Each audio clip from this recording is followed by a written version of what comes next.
Hello everyone and welcome back to my channel. Sample paper 2024-25 का I have already discussed. So इस video में जो board का आपका क्लास 10th का पेपर था, class 10th for the year 2024-25, this I am going to discuss today, right. ये आपके बोर्ड का पेपर है, तो पैटर्न आप देख सकते हैं बेटा। पैटर्न जो सैम्पल पेपर में था सेम वही पैटर्न है कि you have to see that there are 21 questions. ठीक है, आपको 2 आवर्स दिए जाएंगे, ये देखिए, and paper will be of 50 marks. ठीक है, देन 21 क्वेश्चंस होंगे आपके section A and section B. Section A objective type, section B जो है वो सब्जेक्टिव टाइप होगा। 21 क्वेश्चंस में से आपको 15 अटेम्प्ट करने, right. So let's start discussing the paper. तो क्वेश्चन नंबर 1, इसमें आपको 4 अटेम्प्ट करने हैं out of 6 questions, and question number 1 is based on employability skills. Her question जो है वो 1 मार्क का है बेटा, राइट।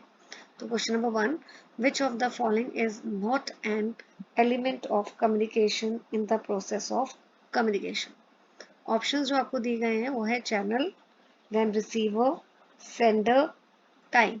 हमें पता है कि जो एलिमेंट्स हैं कम्युनिकेशन के, चैनल भी है, receiver is also an element, sender is also an element, but time is not an element. तो हमारा आंसर है टाइम। हमसे पूछा गया not an element, so time is the answer. Okay, now part 2, question number 1 में ही, internal stress in our mind emerges from pent up worries, laziness, survival stress और experiences। तो जो हमारी हम क्यूमुलेटिव वरीज होती है, टेंशन होती हैं, उसी की वजह से हमें स्ट्रेस होता है। तो right answer is pent up worries. Third, which of the following is correct about physical exercise as a stress handling method, right. तो पहला ऑप्शन दिया हुआ है, it reduces blood circulation, true. It improves, which of the following is correct about physical exercise as a stress handling method. हमें इसके ऊपर focus करना है। तो पहले देखते हैं options. It reduces blood circulation, it improves self image, it does make us feel better, at fourth it increases sadness. तो हमारा जो करेक्ट ऑप्शन है वो ये है। स्ट्रेस हैंडलिंग मेथड का क्या है, अगर हम फिजिकल एक्सरसाइज करते हैं तो उससे स्ट्रेस कैसे हैंडल होता है, because it help us making feel better. तो उस जब हम बेटर फील करते हैं तो स्ट्रेस ऑटोमेटिकली रिड्यूस होता है। Fourth, the mouse perform all the functions except turn on, hover, right click, drag and drop. तो करेक्ट ऑप्शन है आपका टर्न ऑन। माउस बाकी बी सी डी जितने भी ऑप्शंस हैं सब परफॉर्म करता है, बट टर्न ऑन नहीं करता। Fifth, which of the following is not a function of an entrepreneur, making decision, managing the business, maximization of profit, create a new idea। हमसे पूछा है कौन सा फंक्शन नहीं है एंटरप्रेन्योरशिप का, तो दिस इज द आंसर। क्योंकि एंटरप्रेन्योर डिसीजन भी लेता है, he makes decision, he manage the business, he create new idea, but maximisation of profit aim हो सकता है बट फंक्शन नहीं है। और सिर्फ solely aim maximisation of profit नहीं होता है, right. Six, which organization has made the sustainable development goal। तो इसका करेक्ट आंसर है यूनाइटेड नेशन। ठीक है, तो आपको 4 पार्ट्स, क्वेश्चन नंबर 1 में 6 पार्ट्स दिए हैं, लेकिन आपको 4 ही करने थे बेटा। और बहुत ध्यान से पहले उन्हीं पार्ट्स को अटेम्प्ट करिए जिसमें यू आर वेरी श्योर कि आपका आंसर जो है करेक्ट होगा। क्वेश्चन नंबर 2, इसमें 6 क्वेश्चंस हैं और आपको 5 अटेम्प्ट करने हैं। So पहला है, who is the father of modern marketing? Answer is Philip Kotler. Second part, इसमें भी जितने भी क्वेश्चंस हैं वो भी 1 मार्क ईच है। The consumer will favor the product that are easily accessible and at affordable price। तो ये आपको ऑप्शंस दिए, production, marketing, product, production cost concept. इसमें से correct answer is your production concept, क्योंकि प्रोडक्शन कॉन्सेप्ट जो है वो फोकस करता है कि गुड्स जो हैं, प्रोडक्ट्स जो हैं वो सबको अवेलेबल हो, एक्सेसिबल हो एंड एट अफोर्डेबल प्राइस। ठीक है, so the correct answer is production. Third is it consist of catalogue, digital media and sponsored events. तो ये सारी चीजें किसके अंदर आ रही हैं? प्रोडक्ट डेवलपमेंट, प्राइसिंग, प्रमोशन और सेल्स। तो करेक्ट आंसर है प्रमोशन, क्योंकि प्रमोशन में हम कैटलॉग्स का यूज करते हैं, डिजिटल मीडिया का यूज करते हैं, sponsored event is also a part of promotion. Fourth, which of the following variable is a part of psychographic segmentation? तो इसमें से एक आंसर है हमारा वेरिएबल जो साइकोग्राफिक सेगमेंटेशन का पार्ट है, that is lifestyle, family size, occupation, family life size. ये आंसर इनकरेक्ट है। Then fifth part, which of the following is not a valid basis for market segment? तो एक topic था आपके curriculum में, आपकी बुक में है, क्राइटेरिया फॉर मार्केट सेगमेंटेशन। ठीक है, उसके हिसाब से बेसिस, अच्छा यहाँ पे बेसिस की बात हो रही है, बेसिस फॉर मार्केट सेगमेंटेशन। तो product related segmentation, technology oriented segmentation, competition related और कस्टमर बेस। इसमें से हमें बताना है which is not a base, तो technology oriented is the answer. Six, dash refers to place you want your brand or product to have within a particular target market। तो इसका answer है positioning. ठीक है, नाउ क्वेश्चन नंबर 3, इसमें आपको 5 attempt करने out of 6। तो आपको सेकेंड स्टेप बताना है आफ्टर प्रोस्पेक्टिंग। सेल्स प्रोसेस में काफ़ी सारे स्टेप्स हैं, पहला स्टेप तो प्रोस्पेक्टिंग है। ठीक है, आपको स्टेप नंबर बी बताना है सेकेंड, और that is qualify. Now part 2, the characteristic of a good prospect does not include. So जो गुड प्रोस्पेक्ट है उसके क्या फीचर्स है?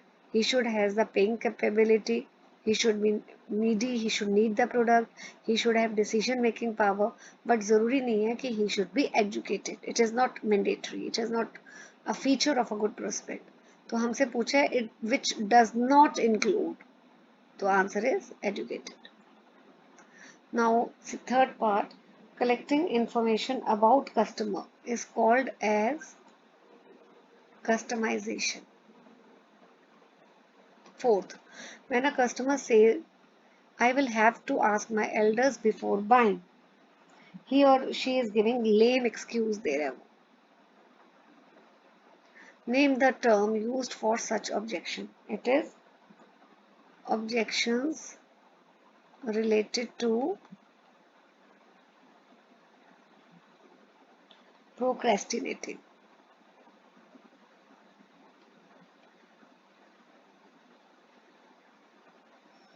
ठीक है, बहाने मार रहा है कि मेरे को कस्टमर भी खरीदना नहीं चाह रहा, कि एल्डर से पूछना है, so he is giving lame excuse।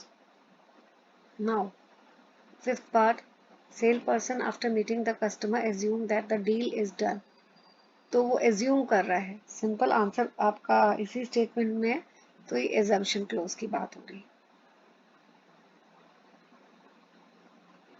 Okay, now sixth part is follow up does not help in.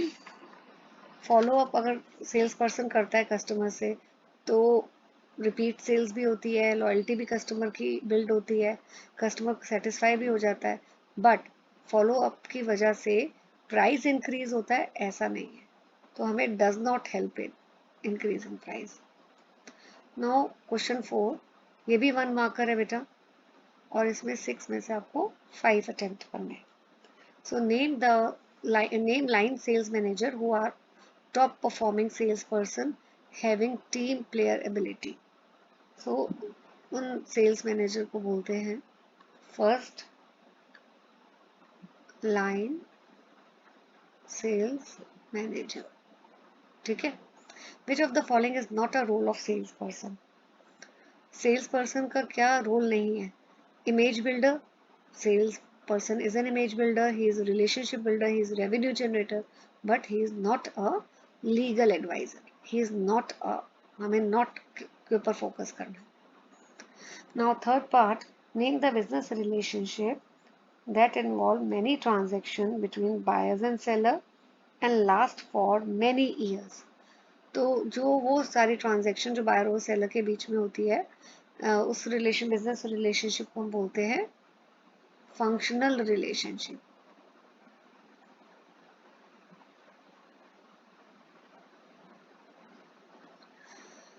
Now exchanging pleasantries with the customer is a part of after sales technique.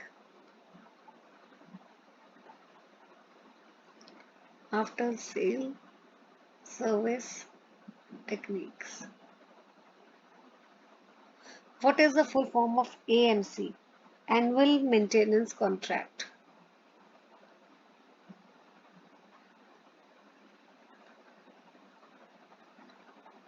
Right. तो आप मेरे साथ साथ paper को solve करिए and then देखिए आपके answers कितने मैच हो रहे हैं. Which of the following is not a responsibility of sales person. आपने एक चीज इसमें नोट किया बेटा कि ज्यादातर not a responsibility, not a role ऐसे आ रहे हैं क्वेश्चंस. तो आपको क्वेश्चंस को बहुत थॉरली, बहुत केयरफुली रीड करना है कि पूछा गया है पेपर में. तो कौन क्या रिस्पॉन्सिबिलिटी नहीं है सेल्स पर्सन की? इंक्रीज सेल्स, ये है रिस्पॉन्सिबिलिटी. कंपनी की इमेज बिल्ड करना, ये भी रिस्पॉन्सिबिलिटी है. प्रोडक्ट नॉलेज क्रिएट करना, ये भी रिस्पॉन्सिबिलिटी है. प्रोडक्ट को डेवलप करना, no, this is not a responsibility of sales person. Now question number 5. इसमें बेटा 6 क्वेश्चंस हैं एंड इस 6 में से आपको 5 अटेम्प्ट करने हैं और हर क्वेश्चन यहाँ पे भी देखिए 1 मार्क का. ठीक है. तो which of the following is not a hard skill? Again not a hard skill. Rule based, answer यही है बेटा. तो learn in school hard skill है, learn on job hard skill है, टेक्नोलॉजिकल साइंटिफिक हार्ड स्किल है. तो हमें not a hard skill बताना है. That answer is rule based. Now second part, dash is a process for resolving conflict between two or more parties where both or all make adjustment to their demand to achieve a mutually acceptable solution. So इसका answer क्या है? Negotiation. Negotiation में क्या होता है कि दो parties हैं या दो से ज़्यादा पार्टीज हैं, तो हम नेगोशिएशन में कॉन्फ्लिक्ट होती है अगर उन दोनों पार्टीज के बीच में, उसको रिजॉल्व करने की कोशिश करते हैं और उस सोल्यूशन की तरफ हम जाना चाहते हैं, वो सोल्यूशन दोनों पार्टीज के लिए acceptable. Third, it is a term used to describe the way we handle our own behavior and emotions and those of others. तो इसका आंसर है इमोशनल क्वोशंट. ठीक है. तो if we have this trait, तो इससे हम अपने बिहेवियर और इमोशंस और बात दूसरों के भी जो इमोशंस हैं, बिहेवियर हैं, उनको डिस्क्राइब कर सकते हैं, हैंडल कर सकते हैं. Now ethics in business part 4 कर रहे हैं हम. is not important because suppliers prefer to deal with ethical companies. तो ethics is important क्योंकि why ethics is important? Because suppliers जो हैं वो प्रेफर करते हैं उन कंपनीज के साथ डील करना जो एथिकल प्रैक्टिसेस फॉलो कर रही हैं. कस्टमर्स भी प्रेफर करते हैं एथिकल कंपनीज, एम्प्लॉयज भी प्रेफर करते हैं. Leaders do not prefer to lend to the ethical companies. ये आंसर करेक्ट है क्योंकि आपको बोला है एथिकल प्रैक्टिसेस बिजनेस में इंपॉर्टेंट क्यों नहीं है. तो this is the correct answer for that.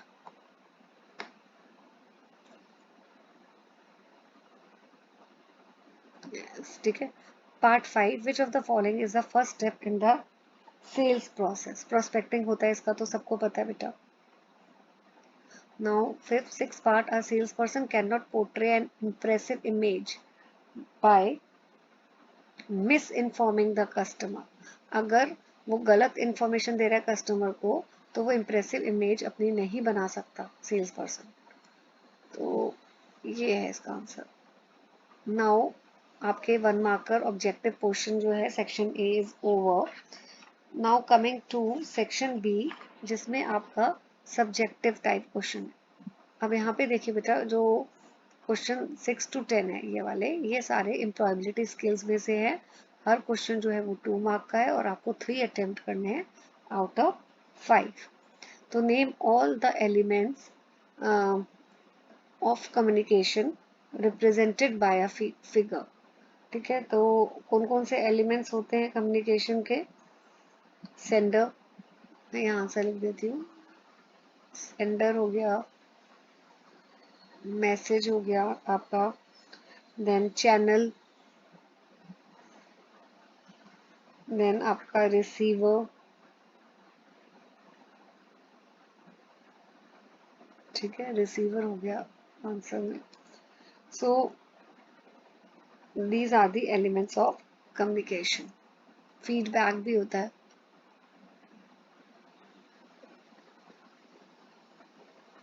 Question number 7, list any 2 stress management techniques. तो बहुत सारी टेक्निक्स आपकी बुक में दी हुई है. स्ट्रेस मैनेजमेंट टेक्निक्स कौन कौन सी हो जाती हैं? Time management, then physical exercise,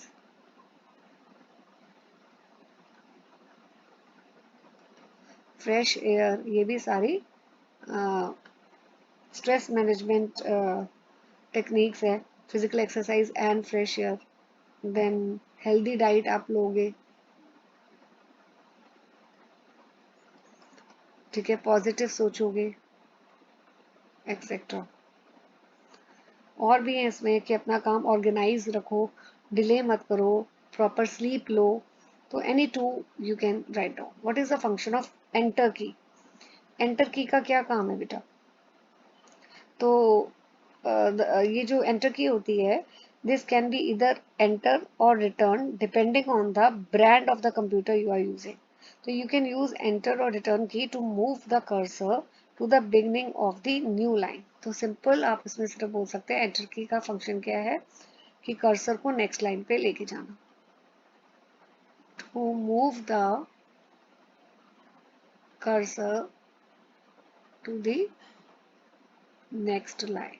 simple, ज्यादा नहीं लिखना है. Right?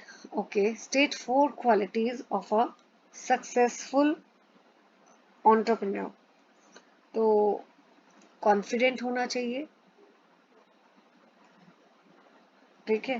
देन पेशेंट होना चाहिए, he should be very patient, and he should keep trying new ideas, and he should be very creative. ठीक है. What is meant by sustainable development? Sustainable development का मतलब होता है कि रिसोर्सेज को उस तरह यूज करना, ठीक है. आप डेवलपमेंट कर रहे हो, रिसोर्सेज की जरूरत है, but please be careful when you are using the resources. तो रिसोर्सेज जो हैं वो सिर्फ आपकी जनरेशन के लिए नहीं बल्कि फ्यूचर जनरेशन के लिए भी अवेलेबल होने चाहिए. So that concept is called as sustainable development. ठीक है. So it is the development that satisfy the needs of present without compromising the need of future generation. Okay. Write a short note on the 4 P's. 4 P's कौन कौन से हैं? अब next ये आ रहा है 11 to 16. ठीक है, 11 to 16 जो है कितने क्वेश्चंस हैं? 6 क्वेश्चंस हैं और इसमें से 4 करने हैं और हर क्वेश्चन जो आपका है वो 2 मार्कर है. 4 पीस कौन से हो गए आपके? Product, price, place, promotion. इनके बारे में आपको 2 लाइन लिखनी है. ठीक है, कि प्रोडक्ट के बारे में बताना है और price what is price, what is place, what is promotion, इनके बारे में 2 लाइन्स आपको लिखनी है। Now question number 12, literacy is not an appropriate basis for segmenting a shoe brand. What are the appropriate basis to segment a shoe brand. अगर आपको शू brand को के लिए सेगमेंटेशन करना है तो क्या बेसिस होगा, ठीक है। तो आप जेंडर के बेसिस में भी कर सकते हो कि शूज जो आप बना रहे हो वो किसके लिए होंगे, मेल के लिए या फीमेल के लिए। फिर और क्या हो सकता है बेस, इनकम क्राइटेरिया के ऊपर भी आप सेगमेंटेशन कर सकते हो। देन बेनिफिट के ऊपर भी आप सेगमेंटेशन कर सकते हो। Now what is qualifying, qualifying का मतलब होता है सिलेक्टिंग द प्रोस्पेक्ट। आपने फर्स्ट स्टेप क्या था सेल्स प्रोसेस में, प्रोस्पेक्टिंग, ठीक है। प्रोस्पेक्टिंग कौन होते हैं, who may turn out to be buyer in the future. तो उन पॉसिबल बायर्स में से जो में आप स्क्रीनिंग करते हो, फिल्टर लगाते हो, सारे तो आपके बायर्स नहीं हो सकते हैं, तो आप उनमें से फिल्टर लगाते हो एंड कुछ लोगों को आपको लगता है कि हाँ ये फ्यूचर में उनमें से जो है वो आपके प्रोडक्ट को खरीद सकते हैं। तो उसी प्रोसेस को हम बोलते हैं क्वालिफाइंग या सिलेक्टिंग द प्रोस्पेक्ट, ठीक है। So what are the correct, on what basis are prospect assessed. तो प्रोस्पेक्ट को हम कैसे असेस करेंगे, ऑन द बेसिस कि वेदर जो प्रोस्पेक्ट्स हैं whether they need the product, whether they are legally capable to buy the product, ठीक है, और पेइंग कैपेबिलिटी है,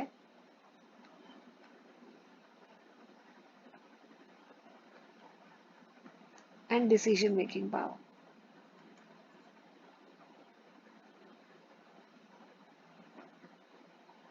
तो इस क्राइटेरिया में हम असेस करेंगे। Next question, what do mean by concealed objections. Concealed objection sometimes क्या होता है बेटा कि that the objection customer raises is not correct one, ठीक है। कुछ और प्रॉब्लम उसको बॉदर कर रही होती है और वो कुछ और आपको रीज़न बताता है या ऑब्जेक्शन रेज करता है ताकि वो प्रोडक्ट ना खरीदे, but there is something else which is bothering him. जैसे प्राइस में भी हो सकता है उसको प्रोडक्ट का बॉदर करे, लेकिन वो आपको क्या जस्टिफिकेशन दे रहा है, मुझे ये साइज नहीं चाहिए। तो ऐसे ऑब्जेक्शंस को बोलते हैं concealed objections, okay. How the next question, how does a sales person act as an image builder for the company. देखो सेल्स पर्सन क्या होता है बेटा, सेल्स पर्सन जो है वो कॉन्टिन्यूसली जो है he interact with the customer, right. Company नहीं करती है, कंपनी अपना रिप्रेजेंटेटिव कस्टमर के पास भेजती है, सेल्स पर्सन। तो सेल्स पर्सन कैसे कस्टमर से डील कर रहा है, उसको कोई गलत बात तो नहीं बोल रहा, कोई मिस इन्फॉर्मेशन तो नहीं दे रहा प्रोडक्ट के बारे में, weather he is ethical fair in his dealing, product के बारे में बता रहा है, कोई डिफेक्टिव प्रोडक्ट तो नहीं बेच रहा। तो ये चीज़ें बहुत इंपॉर्टेंट होती हैं। तो वो जो भी चीज़ें या कैसे भी जैसे भी वो कस्टमर के साथ डील करता है उसी तरह की इमेज कंपनी की कस्टमर के आगे भी बिल्ड होती है। इसलिए बोला जाता है कि सेल्स पर्सन जो होता है he should be very ethical in his practices, he should be very fair in dealing with the customer, right. So that is important. Next question, list 2 negotiation skills required by a sales person. तो जब इसमें देखो बेटा आपके book में काफ़ी सारी negotiation skills बताई गई हैं पर आपको इधर 2 ही बतानी है। तो प्रिपेयरिंग फॉर मीटिंग हो गया आपका, डिटेल वीडियो मैंने इसकी बनाई हुई है, इन क्वेश्चंस के एक्सप्लेन अच्छी तरह मैंने टॉपिक जब मैं ये पढ़ा रही थी तब एक्सप्लेनेशन प्रॉपरली प्रोवाइड की गई है। तो अगर आपको डिटेल में समझना है इस टॉपिक को negotiation skills, you can go and watch the video. Then discussion, active listening, ये सारी नेगोशिएशन स्किल्स है। Proposing, emotional control,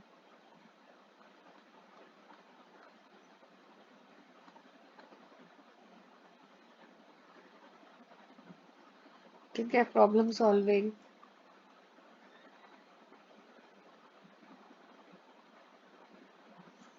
etcetera. Now next question. अब इस वाले में आपको 17 टू 20 5 क्वेश्चंस दिए, 21 सॉरी, 5 क्वेश्चंस हैं और आपको 5 में से 3 अटेम्प्ट करने हैं और हर क्वेश्चन आपका 4 मार्क्स का है. तो promotion is the communication aspect of the entire marketing function. What are the various tools which are used by the marketer to promote their product? आपको tools of promotion बताने. कौन से tools हैं ये भी मैं डिटेल वीडियो में cover करवा चुकी हूँ. पहला टूल है advertising, then sales promotion, then public relation, right. Public relations हो गया, डायरेक्ट मेल हो गया,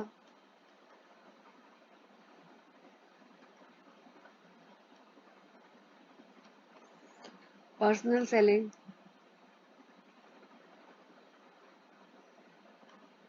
etc. And 6, internet marketing, that is also promotional tool.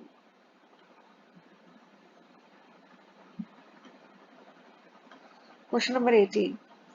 What are the various bases of segmentation? Describe any two.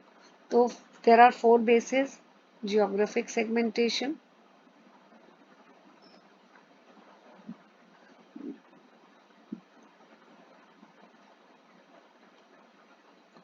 demographic,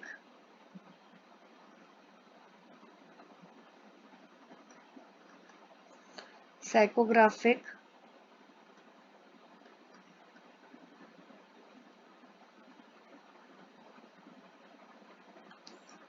and behavioral.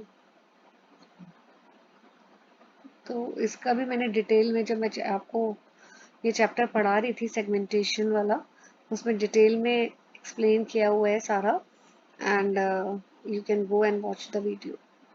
Now after this, then there's next question about how does a salesperson select the prospect. तो उसका भी detail तो नहीं मैं अभी बहुत ज़्यादा explain करी, क्योंकि ऑलरेडी आंसर इसका जो है टॉपिक का एक्सप्लेनेशन पहले ही I have already explain this earlier. तो यहाँ देखिए बेटा, पहले लीड्स होते हैं. ठीक है, लीड्स जैसे हो गए 100 लीड्स. ठीक है, फिर prospects. Let me first draw this and then I will explain. तो 40 प्रोस्पेक्ट्स हो गए. And customer 5 customers. तो क्या होता है, सेल्स पर्सन जो होता है 100 लोगों का एग्जाम्पल मैं ले रही हूँ, डेटा कलेक्ट करता है जो फ्यूचर में जाके पॉसिबल कस्टमर्स हो सकते हैं. इन पॉसिबल कस्टमर्स को ही हम लीड्स बोलते हैं. सेल्स पर्सन ने पहले 100 लोगों का डेटा कलेक्ट किया, है ना, और सेल्स पर्सन को लग रहा है ये फ्यूचर में दे मे बी और पॉसिबल कस्टमर. वो रिसर्च करता है, लेकिन जब वो रिसर्च करता है तो उससे पता लगता है सिर्फ 40 जो है, इन 100 लीड में से सिर्फ 40 को प्रोडक्ट की रिक्वायरमेंट है. तो जिसको प्रोडक्ट की रिक्वायरमेंट है उसको हम बोलते हैं प्रोस्पेक्ट्स. लेकिन अब ज़रूरी नहीं है कि ये 40 के 40 जिसको प्रोडक्ट की रिक्वायरमेंट है ये प्रोडक्ट को खरीदेंगे भी. उनमें से जिस सपोज ओनली 5 आर देयर जिनके पास कैपेबिलिटी है प्रोडक्ट को परचेज करने की, राइट.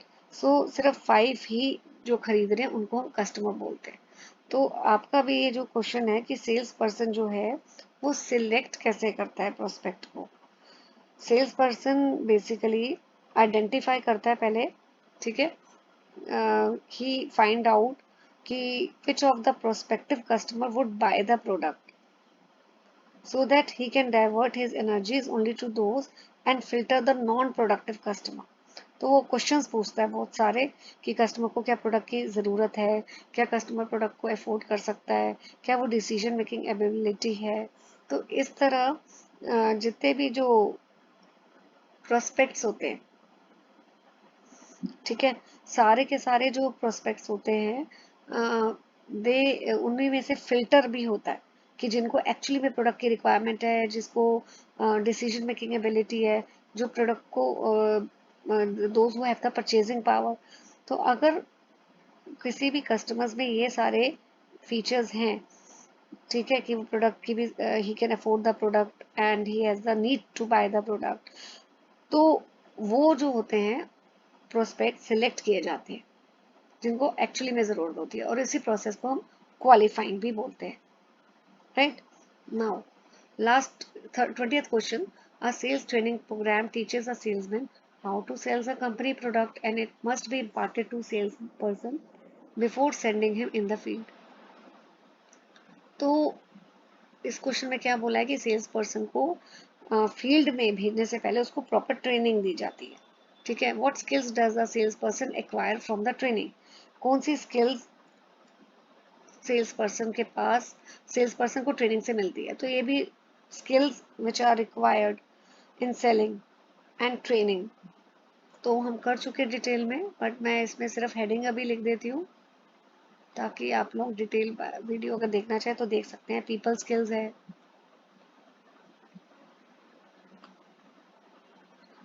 कम्युनिकेशन स्किल्स है बेटा, कंपनी की इंफॉर्मेशन ये भी पता होनी चाहिए सेल्स पर्सन को, मार्केट इंफॉर्मेशन,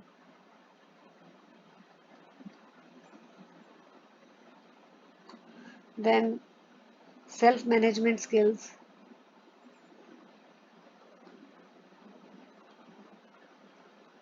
राइट।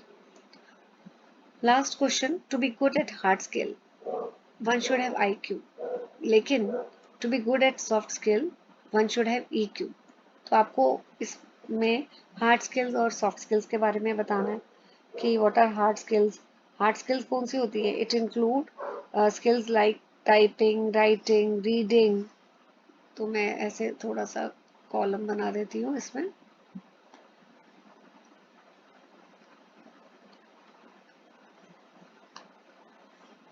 जैसे रीडिंग स्किल्स हो गई, राइटिंग हो गई, ये सारी आपकी हार्ड स्किल्स हैं, ठीक है। और ये स्किल्स आप कहाँ लर्न कर सकते हो? स्कूल्स में, कॉलेजेस में, एक्सेट्रा, ट्रेनिंग सेंटर्स में, राइट। सॉफ्ट स्किल्स क्या होती है? पर्सनल क्वालिटीज होती है,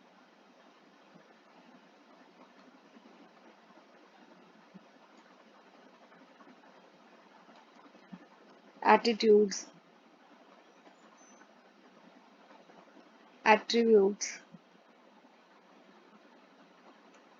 and EQ। EQ is emotional intelligence quotient। EQ is, मैं लिख देती हूँ, emotional intelligence quotient, राइट। तो जहाँ पे सेल्स पर्सन को बहुत सारे कस्टमर्स के साथ डील करना होता है फेस टू फेस, तो पर्सनल ट्रेड्स जैसे कि कम्युनिकेशन स्किल्स, नेगोशिएशन स्किल्स बहुत इम्पोर्टेंट हो जाती है। तो इसलिए बहुत इम्पोर्टेंट ये है कि सॉफ्ट स्किल्स के साथ, अगर हार्ड स्किल्स आपके पास है तो उसके साथ साथ सॉफ्ट स्किल्स भी जो हैं होनी चाहिए, राइट। तो IQ को हम बोलते हैं left brain. IQ is also called as left brain. EQ is, and इसको लॉजिकल सेंटर बोलते हैं, लॉजिकल। और EQ को हम बोलते हैं राइट ब्रेन,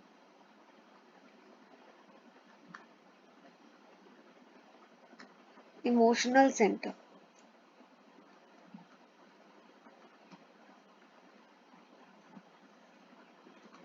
ठीक है। So now I have solve this paper with you. In the upcoming videos I will be bringing more sample papers so that you can benefit when I'm solving this paper with you। तो आपको पता लगे कि कैसे paper को attempt करना है, right, and what kind of answers you are expected to write। अच्छा, एक चीज़ और मैं आप लोगों को बताना चाहूँगी, जब भी आप MCQ करें बेटा, तो पेपर में what I have seen कि बच्चे क्या करते हैं, जैसे पार्ट 4 है ये वाला एथिक्स वाला, तो ऐसे पेपर में लिख देते हैं B. This is not acceptable, you have to write full answer कि lenders do not prefer to lend to the ethical companies.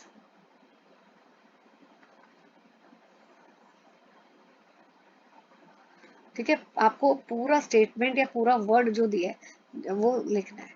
जैसे पार्ट 2 में अगर आप ए लिखेंगे तो आंसर नहीं मिले, आपको मार्क्स नहीं मिलेंगे। आपको कैसे लिखना है, पार्ट 2 एंड ए, फिर आप लिख सकते हैं ए लिख के आगे नेगोशिएशन। आपको पूरा वर्ड लिखना है बेटा। Hope this video is going to benefit you. Thank you for watching.